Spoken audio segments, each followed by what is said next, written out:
அச்சுக்குட்டி பாருங்க, அப்பா பாருங்க.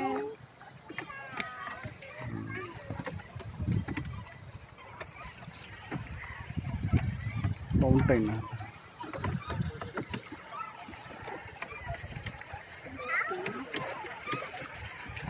ஜாஸ்தி ஒரு வெளியே வர்றது வீட்டிலே ரெஸ்ட் இருக்கு.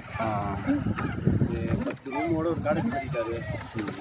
இப்போ புதுசாக ஒன்று கட்டிட்டாரு. அதனால் அது அப்படியே வாடகைக்கு விட்டுட்டு லாட்ஜி மாதிரி நடத்திட்டு அப்படியே.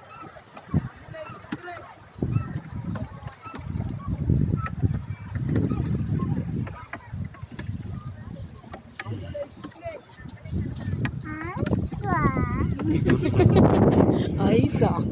ஐஸ் வேணுமா? அச்சுக்குட்டிக்கு ஐஸ் வேணுமா? நம்ம ஊர் நினைச்சிட்டாரு. வாங்கிக்கலாமா? இது ஹாலிடன் ஹோட்டல், அது கொரியன்.